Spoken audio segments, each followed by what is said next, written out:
rocking your airwaves with my boy, who I've been dying to meet for a minute now.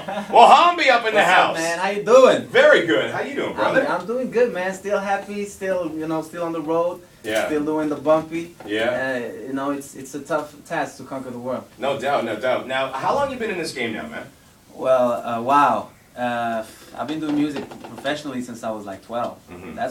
To my first check. That's when you got your first check? It was a small check though, but that's when I started thinking, wow, maybe I can, I'm gonna try to make this full time, trying to pay my rent with this, my passion. Okay, so how much was your first check? I think it was like $30 or $40. Really? Yeah. At 12 years old, that's big money though, G. It is. Now, I'm going to get into you being with Red, Mm-hmm. right? Red One, kind of a big deal. It is. He's a little known for a couple artists. I'm not sure if people have heard of Lady Gaga or anything like that. And maybe like Enrique and just a few. Just a few. Just a few, right? It's good company to be in. And Mohombi, of course. Yes, exactly. Because you're not known to North America. Not to diss you or anything like that, but we're trying to break you into North America because, like, in the UK and everything, dude, you're a big deal. It is blowing. Like, I started my journey, like, since I signed to Red when I moved to Los Angeles, like every dreamer, and I had, like, this goal and this energy just keeping me going.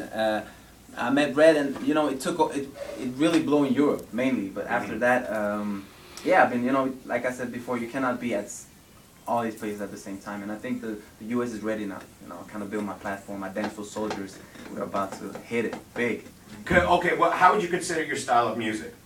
Well, I call my music style Afro pop, because that's what that's who I am. It kind of identifies me. I'm an Afro Viking. Afro Viking. Yeah, man. I'm from Africa. I'm an Afro European, doing music for everybody. You were born in Africa, right? I was born in Congo. And you were raised in Sweden for the most part? Yeah, exactly. So how old were you when you moved to Sweden? I was 11. Oh, wow. Yeah. So you're in Africa, the Congo, for a long time. Yeah. I mean, I would have never left if it wasn't for the war. Yeah, okay, so all that was true, but then I read about the war and everything. Exactly. So you escaped that? We escaped the war. I kind of moved to Sweden, which is my mother's country, and that I knew pretty well.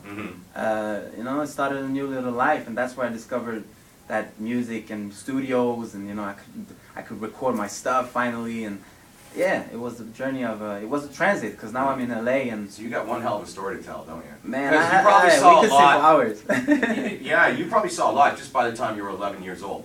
Yeah, a lot. And it couldn't have been easy. It wasn't easy, and I think that's what you got to do. When you have a trauma in your life, you go through something really difficult. You have to choose how to deal with it. Does it make you grow up quicker?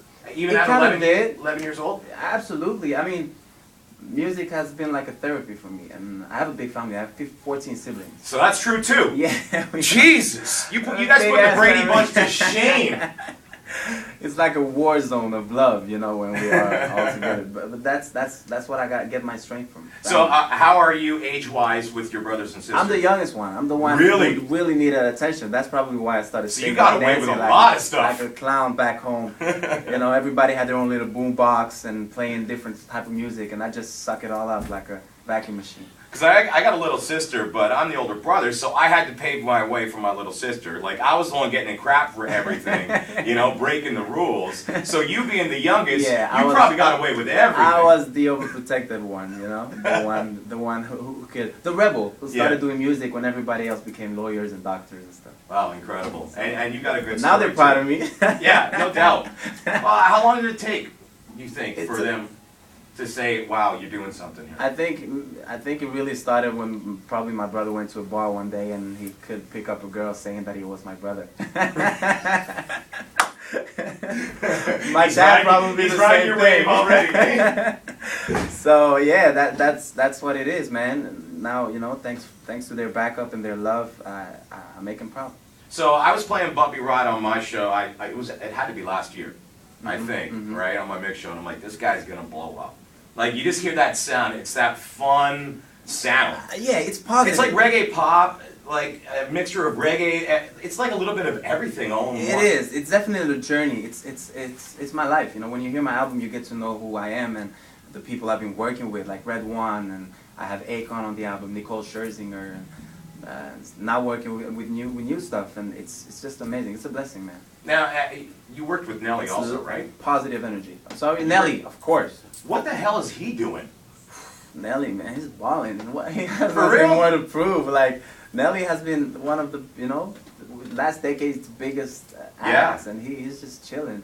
Because I always wonder when artists, like, they put out a whole lot of big music and then all of a sudden you don't hear from them in 3-4 years. That's when you have other visions. Yeah. Music. He's just spending some money right now. I hope he better be doing that. Now, Nelly. when you become famous, don't you notice how you get more free stuff thrown at you? Absolutely. What's the best free thing that's been thrown at you so far? Wow, the best free thing. What would that be? Have to pay a cab anymore, Really? Yeah, I mean, I went from the metro to the bus. Nothing wrong with that. I would still go on the metro, but stop paying cabs all the time. Like have somebody drive you because you're tired. I love to drive, but What's your favorite place to visit? Wow. I've been all the way from Tokyo to Ottawa, what I mean? Like crazy, to San Diego. There are so many beautiful places in the world. I cannot pick one. Like a favorite one today. Yeah. Ottawa. Okay, sounds good. Big time. What about what's the one thing you got to have on the road with you, no matter what? Besides cell phone and stuff like that. Besides cell phone, I gotta have a good energy with me. Yeah. Positive energy. That's like something that I cannot get away from. Yeah. Just being happy and doing what I love to do. Now, big smile. That's the one thing that's still free today, man. They're taking everything away. It's hard to come by now, too, isn't it? It's hard to come by. You gotta have the smile. Even if you go to McDonald's, you don't get the smile anymore. Exactly, It's supposed to be free. I've ordered like 4 smiles, and they're like, get out of line. Now, I know when you're on the road, there's a lot of things you miss, but one of the things it's the toughest to get is good cooking. Yeah. So, what's your favorite food? I love meat. Yeah. Anything meat? Yeah, I'm a carnivore. Yeah. Meatitarian? Yeah, meatitarian definitely. And trying to eat different things. I love to switch around. Sushi is nice. Yeah. It's healthy. Yeah. Now let's talk about the new single that you got coming out, or that is out in your head. Mm-hmm. We got an album that we're working on and everything.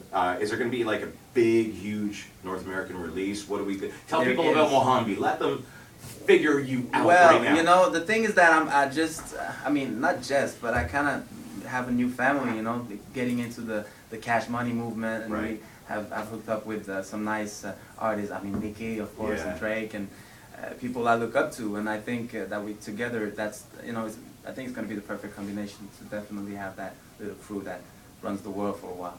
Yeah. So am I going to get like advanced singles since I consider you my friend right now? Hey, you do know Am I going to get it before anybody else? Absolutely. All right, I'm going to hold you to that. If you don't, I'm never playing it. Big deal. All right, so with Red One, the Cash Money, all that stuff going on, big things are going to happen, and they're going to happen quick. They're going to happen real quick in North America. I can't wait, man. Once it starts, and I've been working for like 12 years to get here, and now I'm working with the biggest producers and the biggest artists in the business. I bet that, hard work pays off. Well, I got a cool story because for me, I like doing interviews with artists that people haven't like fully, you're not a household name yet, right? Mm-hmm. And I did this with Gaga. Okay. Me and Lady Gaga chilling, hanging out before Lady Gaga was a household name. Yeah. Right? I think I was one of her first interviews in Canada. Cool. Okay? Mm-hmm. And I got the vibe, dude. Yeah, good. You're going to do some really big things. Thanks all right? You got a lot of talent, you got a lot of great energy. This door's going to always be open for you. Thank you. All right? Mohombi, inside your afternoon hot seat with your boy KennyB. That's how we roll, baby.